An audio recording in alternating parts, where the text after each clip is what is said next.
Alikho elishona lingenazo ezalo yamkela ke nazi ezihamba phambili namuhla. Uzicelele ushwele owathela isoka ngeacid. Kugqugquzelwe ezokuphepha kubaqulusi. Kanti basengathe umkhuleko abamabhasi eRichards Bay. Izindaba ze1 KZN TV uzifundelwa uSiyabonga wakadumani nabezulu elidume esandlwane siyakhuleka. Uzicelele uxolo kumgilwa owesifazane owavuma icala lokuzama ukumbulala owabele isoka lakhe ngokumchatha amphuzisa phinde amthele ngeacid. Ulethiwe Princess Mthimkhulu utshele inkantolo yemantshi esifundi Verulam ukuthi uyazisola ngesenzo asenza futhi uyafisa ukumsiza alungise impilo yakhe. Mthimkhulu bekhuluma ngesikhathi iqhubeka izethulo zokugcina kwazise le mantshi bekulindeleke ukuthi ikhiphe isigwebo njengoba ke lona wesifazane alahlwa amacala amabili. Kuvuke umuntu kummangali kugwetshwa owayesinqindamathe sakhe ngecala lokuzama ukumbulala ngemuva kokumchaza ngeacid maqede wamphuzisa waphinde wamthela ngayo. Namuhla inkantolo yemantshi esifunda eVerulam igwebe iminyaka elishumi ebhadla ejele ulethiwe Mthimkhulu. Both counts are taken as one for purposes of sentence, and the accused is sentenced to undergo 10 years imprisonment. In terms of Section 103 of the Firearms Controls Act 60 of 2000, the accused is automatically declared unfit to possess a firearm in future. The order is made for immediate search and seizure of all certificates or authorization of firearms in the accused's possession. That is the sentence against you, ma'am. Ngesikhathi kwenziwa izethulo zokugcina ngaphambi kokusa isigwebo okuthathe usuku lonke bobabili ummangalelwa kanye nommangali bagibele eboxini ngokwahlukana lapho uMthimkhulu eveze ukuthi ke ubehlunyezwa ummangali uveze nokuthi ke uyazisola ngakwenza futhi uzimisele ukumsiza alulame. Uveze nokuthi ke wayengazi ukuthi ke kwabe kuyiacid le ayemchatha ngayo kepha konke lokhu kakumsizanga ngalutho njengoba ke ephethe ngokugwetshwa. Ngakolunye uhlangothi ummangali ukuphikile ukuthi ke wabe embeka isandla lona wesifazane. Uthena ke uzame izikhawu ukuthola izathu esenza amlimaze ngalendlela kepha akakaze asithole. Uphinde waveza ukuthi ke ummangalelwa wayemlwisa engamvumeli abone ingane yakhe nomunye wesifazane.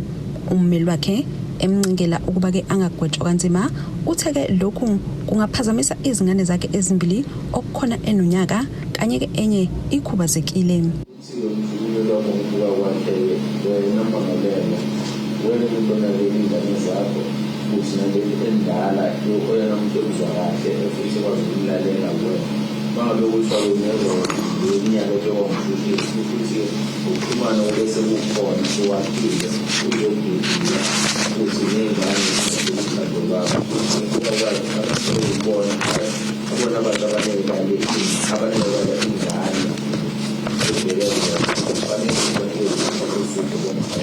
Enkantolo begcwele phama amalungu emndeni yabo bobabili lekelamiswa leli cala owesifazane engafuni abezindaba bamthwebule ukuqhubeka kwalo lecala ethi ke usabela ukuphepha kwakhe nomndeni kepha imantshi yachitha lokhu.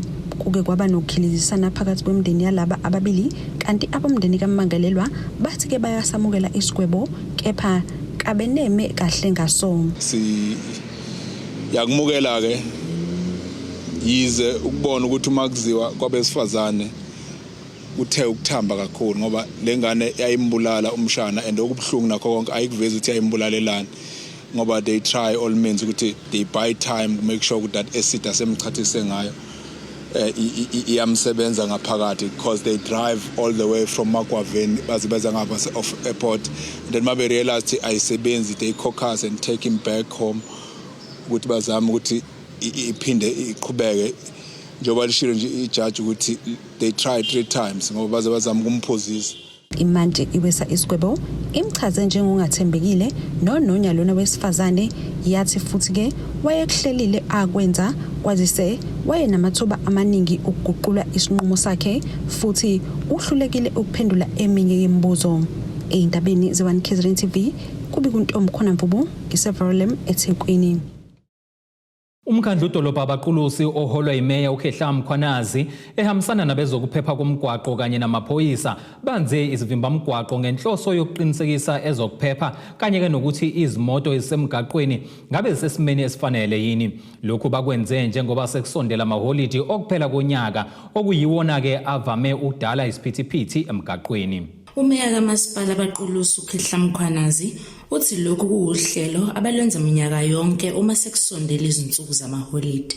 I-activity esiyenza minyaka yonke ngalesi sikhathi la khona siyenza uma ngabe si-approach festive noma si-approach ama-holiday ka-Good Friday.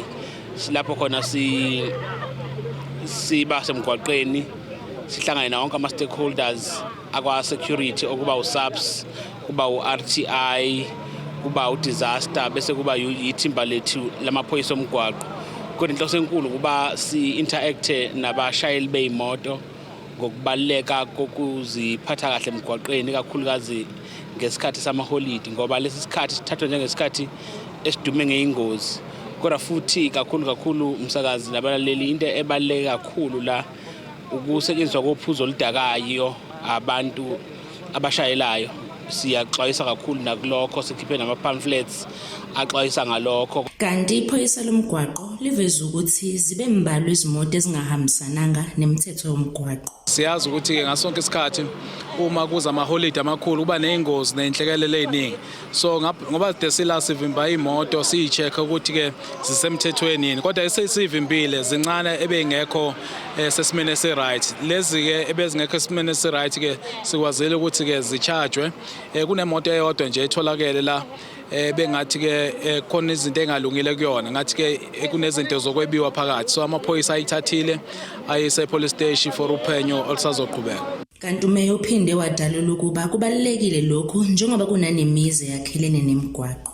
Ama-pedestrians awangabangi ingozi umuntu angaphuzi bese emgwaqeni uma kwenzekile waze wahlwelwa engasemgwaqeni akabe as visible as possible agqoke impahla ebright futhi ahambe endaweni designated for ukuhamba abantu abahamba ngeenyawo angayitholi esevikwa zimoto emgwaqeni. Ngicabanga ukuthi lokho namhlanje umyalezo esizowunikeza abashayeli beyimoto. Khona manje linye labakhansela komkhandla abaqulusi uSwelakhe Shelembe ubese nxenxa abantu kuba beziphathe kahle kulesi sikhathi samaholidi.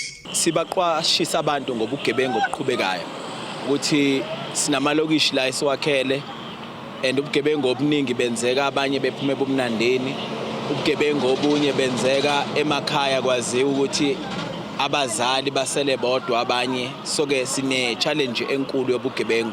Sifisa ukuthi bonke abantu mabejabula ke kulesikhathi samaholidi kodwa bajabule babuye ngane baqonde ukuthi kusenempilo ekhona after lama holiday ngoba ukuphilela lama holiday kuzomenza ukuthi umuntu asafarishe for the entire life yakhe ngenxa ukuthi akazicabangela. Kodwa futhi ungaphezulu kwaloko siyalikhuza udlame elibhekiswa kwabesifazane nabantwana including namadoda ngoba njengamanje maningi amacala akhona la okubulawa kwabantu okuhlukunyezwa kwabantu esibona engayitholi attention ayifanele.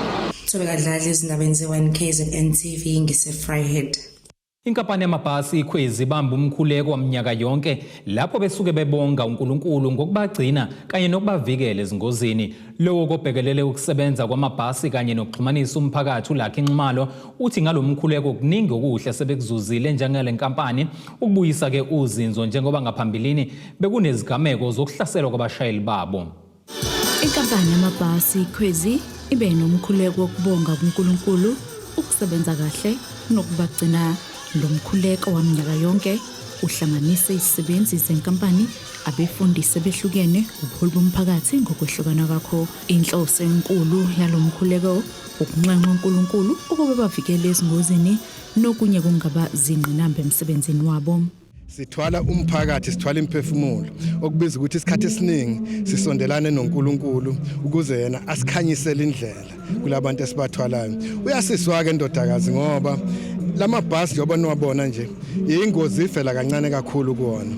Ingenxa yalezi inkonzo siyesimema befundisi bezosikhulekela njengoba nibabonile nje niphuma nabo lapha neChapel. Le nkampani ke isike yabhekana nezinkinga zokuhlaselwa kwabashayeli bayo uzinzo ke lungekho bathi ke lokhu sekungumlando njengoba bethi ke bakholelwa kakhulu emthandazweni noNkulunkulu futhi ukuzila ukukhala kwabo njengoba ke sekunozinzo. Phambilini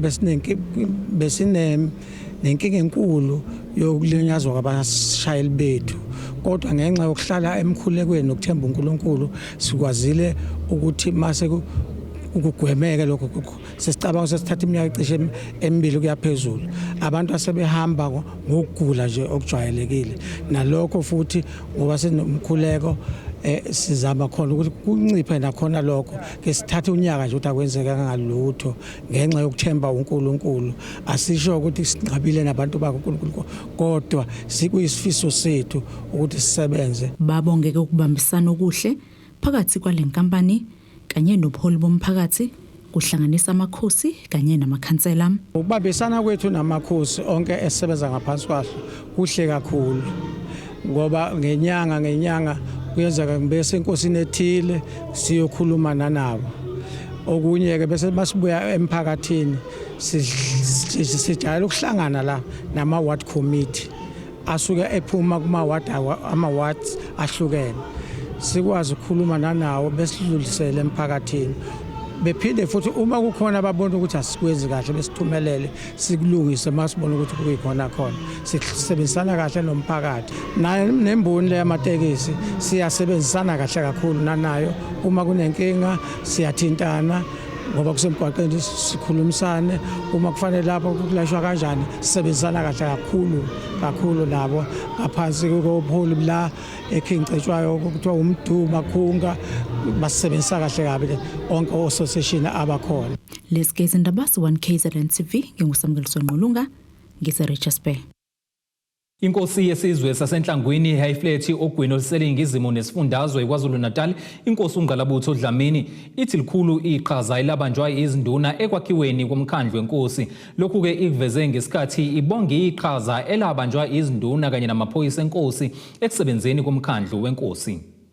Inkosi yesizwe sasenhlangwini Highflat ogwini oluselingizimo nesifundazwe ibonge iqhaza elibanjwa amaphoyisa ezinduna kanye nezinduna ukubumba umkhandlu.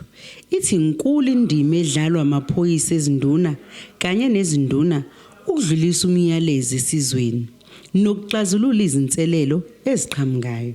Lokhu ikusho ngesikhathi kuvalwa umkhandlu kulonyaka. Namhlanje sibungaza usuku lapho kuvalwa khona umkhandlu ezinhlelweni zika 2024. Izinduna kanye nawo amaphoyisa ngeke ngiwashiye ngoba nawo usuku lawo namhlanje. Istructure leso esibaluleke kakhulu ebukhosini ngoba phela inkosi mayilapha komkhulu ayikwazi ukubona yonke indawo. Izona induna ezikwazi ukufinyelela kubantu, okusuka kubantu kufinyelela enkosini through izinduna. Amaphoyisa ke wona ebese eseva under induna. Iphoyisa likwazi ukuthi liphuthume liye lapho ngabe induna ifisa ukuthi idlulise khona umyalezo. So ke uyabona ukuthi izakhiwo lezi ezisizanayo asikwazi ukuphila esinye ngaphandle kwesinye. So ngizobabonga namhlanje phambi kokuba sithatha amaholiday okuphumula kaDisemba, ngibabonga umsebenzi abawenzayo. uNdabezitha uthi bazophinde babhunge ngomhlahlandlela wokusebenzela isizwe. Sizoxoxa futhi ngezinto esikwazile ukuzenza esisazozenza nalapho futhi esingakwazi ukuthi si-improve khona lapho kusale khona. Unxusa ukubambisana okuhle phakathi kwahulumeni nezinduna. Singagqugquzela nje kakhulu ukubambisana ngoba nohulumeni yona into ayithandayo leyo. Njengoba bekusuku lokuzalwa kwenkosi, nayo ibisimukela izipho ezahlukene ebezivela esizweni. Ubabekazi kaNdabezitha uncoma ukuthobeka nokubambisana okuhle. Siyathokoza ke Ndabezitha ngalolu suku olukhulu kangaka, nenhlonipho yakho wena wesilo uqhubeke nayo. uNkulunkulu akwandisele kuko konke nezifiso zakho ozifisayo. uNkulunkulu akwandisele konke. uNkulunkulu usibusisile ngawe Ndabezitha ngenhlonipho yakho. Engathi nesizwe sonkana singakwazi ukuthi nje bakade esho udadewethu lapha uSime esho ukuthi ngendlela inkosi ehlonipha ngayo engathi nesizwe singabukela enkosini ukuthi umuntu omkhulu kangaka mayihlome kuhlonipha yena nathi kufanele ukuthi sithathe iphethini lapho. Izinduna namaphoyisa zithi zibonga ukubungazwa. Sijabule kakhulu futhi ke inkosi yethu sisebenzisana nayo kahle kakhulu, iyasihlonipha, isibiza ngobaba, nathi siyayihlonipha. Ngijabula kakhulu ntombi yami into esenzelwe inkosi. Siyaqala thina ukuba nenkosi esithanda kangaka, esihlabela inkomo. Yasho ngegama yathi isihlabela amaphoyisa. Lumbiko benuwethulelo uZamando Sicele wezindaba ze1 KZN TV ngisenhlangwini eHigh Flats. Ake sihlabena nali ikhefu sihlangabeze nezinye masibuya.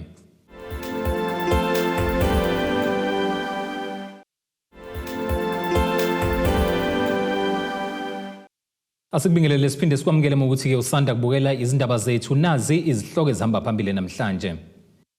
Uzicelele ushwele owathela isoka ngeacid kugqugquzelwe ezokuphepha kubaqulusi kanti basengathe umkhuleko abamabhasi eRichards Bay. Beziqinisiwe zokuphepha ngaphandle kwamahhovisi omkhandlu eDannhausen Newcastle njengoba namuhla bekuhlala umhlangano oyispecially wokukhipha umeya uBongani Hadebe kanye noSomlomo Sibusiso Mnyaka. Isiphakamiso sokubakhipha ngevoti lokungabethembi safakwa amakhansela eIFP. Emva kokubhontsha kwemizamo kobe ngusomlomo walomkhandlu uSibusiso Mnyaka weCommunity Freedom Party obeye enkantolo ezama ukumisa ukuhlala komhlangano bomkhandlu wokumkhipha ngevoti lokungabethembi ekugcineni lishone elanamuhla eseyikhansela elijwayelekile uMnyaka ukhishwe kwasekuvotela uSW Ndlela weIFP. uNdlela ungena ngokusebenzisana kweIFP, iDA-ABC kanye namanye amakhansela amathathu okusola ukuthi ngawe-ANC kulandela ukuthi ukuvota bekade kuyimfihlo. Phambilini bekunembiko ethi kuzokhishwa nomeya uBongani Hadebe we-ANC kodwa okugcina engenzekanga namuhla. Kanti eminye imibiko yemthombo ethi naye angasakhishwe maduze kumhlangano osuyobuzwa uSomlomo omusha. Inkinga zokungabibikho kozinzo kulomkhandlu ziyezaphoqa ukuthi lo mhlangano uhlaliswe isikhulu esikade sivela kumnyango wezokubusa ngokubambisana nezindaba zomdabu kulesi sifundazwe. Kanti uzinzo solokho langaba khona kusukela ngonyaka u2021 emva kokuthi ngabanga bekhe iqembu elathola izihlalo ezanele zokubusa lodwa. Ngokwezihlalo iIFP neANC inezihlalo ezingo9, iEFF ibe na3, iDA-ABC Team Sugar SA kanye neCPF baba nezihlalo ezodwa. Lo mkhandlu phambilini wawuphethwe iIFP neEFF, iDA kanye neABC. Ehambeni kwesikhathi iEFF yabalaxaza baphuma emandleni. Ngodebo Sibisi wezindaba ze1 KZN TV kuChannel 261. Ikhansela lakuWard 10 kumasipala waseMandeni uSimphiwe Mdunge ubhalele abakwa-Eskom ukuze bezoxhumana nomphakathi ngenkinga yokuqhuma kwamatransformer amathathu kule ndawo. Umdunge uthi bayafisa ukuthi kube khona ushwele kanjalo ke nokuxoxisana njengoba iningi labantu lingeke likwazi ukukhokha ke imali eyinhlawulo kwabakokotela ugesi. Izibalo zakamuva ezivezwa inkampani kagesi kulelu Eskom zithi abantu abaningi abawukhokhela ugesi okanye bawuxhume ngokungemthetho. Lokhu kuxhunywa ngokungemthetho kuholele ekutheni kuqhume amatransformer.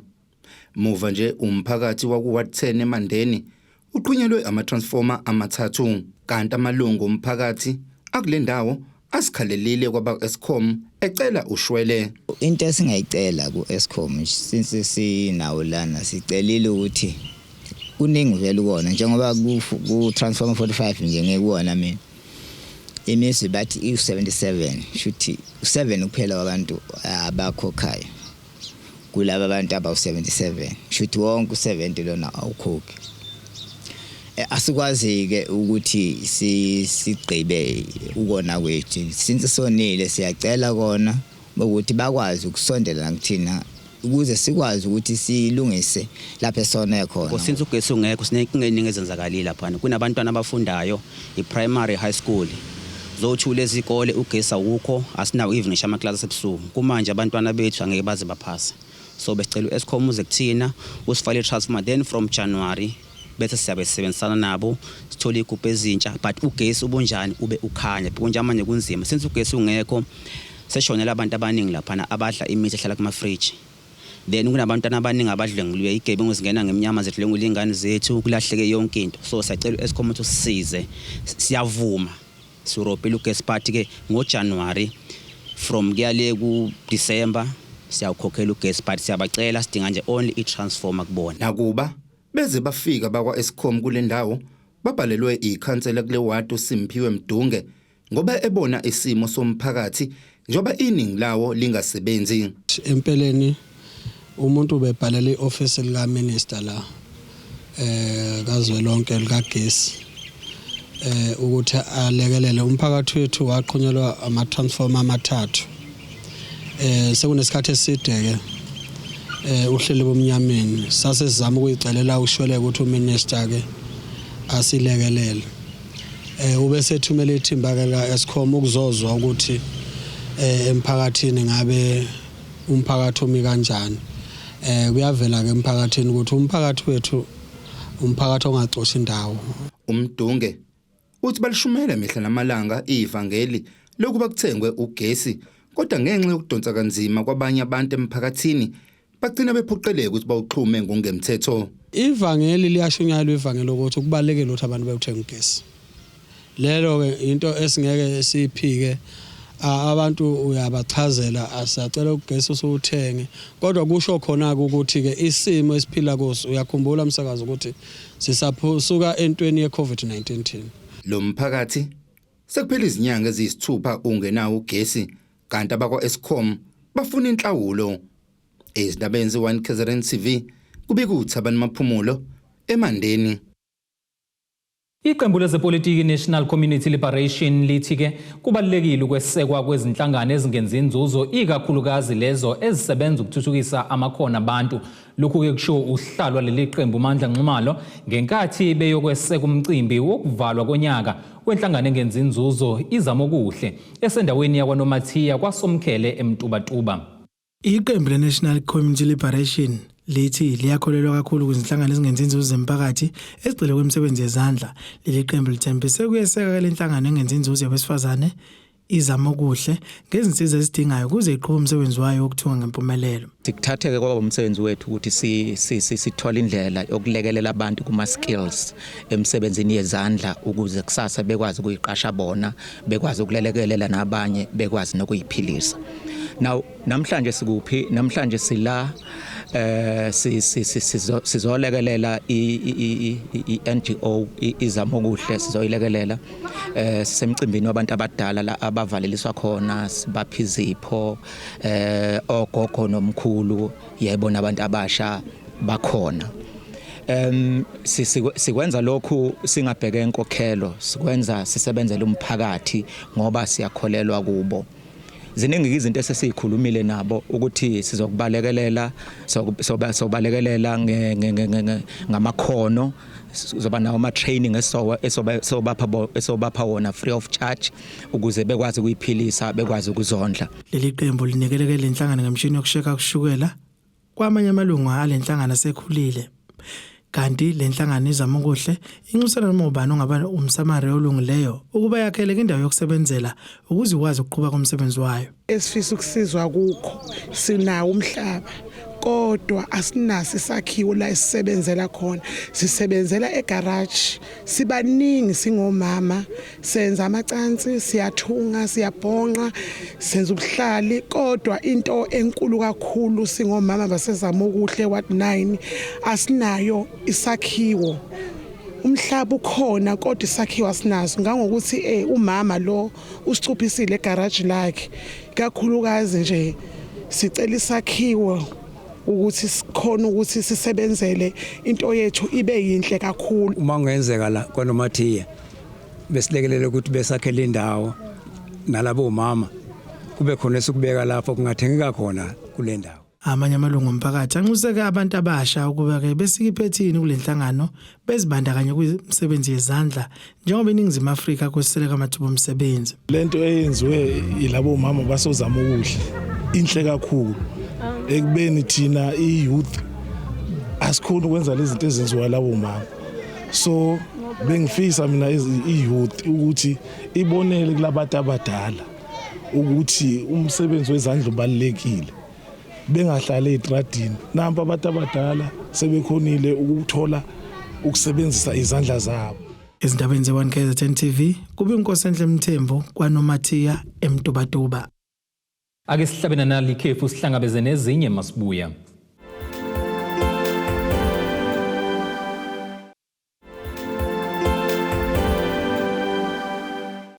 Asikubingelele siphinde sikwamukele ukuthi usanda kubukela izindaba zethu nazi ihloko ezihamba phambili namhlanje.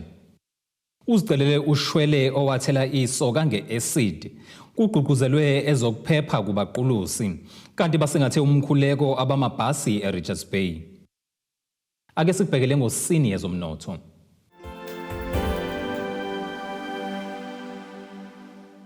Irandi lakuleli liu 17 randi 81 cent maliqhathaniswa nedola lasemelika libe 22 rand 74 cent maliqhathaniswa nopondo waseBrithani liphindeke libe 18 rand 75 cent maliqhathaniswa neeuro laseEurope.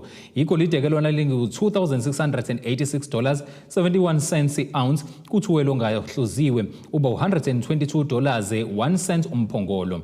Ake sikubhekele engosini yezemidlalo.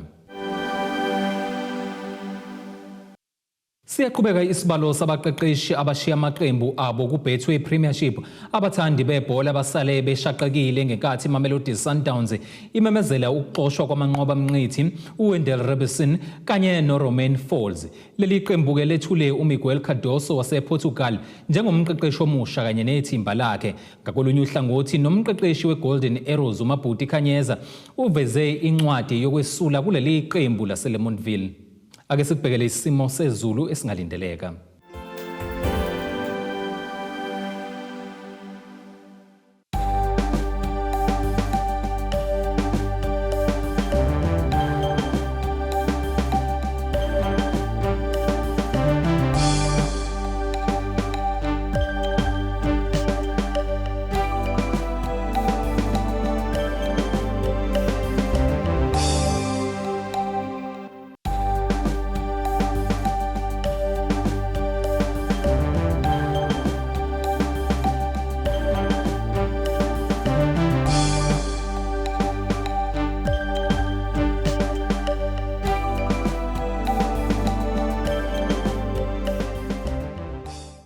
Ngiyaziguqisa besikuphathele zona namhlanje sihlangabeze noma kanjani futhi kusasa ngesikhathi esifanayo. Abethuli bethu bezindaba baxhaswe iTulis Bayview Bridal. Ungabashayela kulezi zinombolo ezivelile.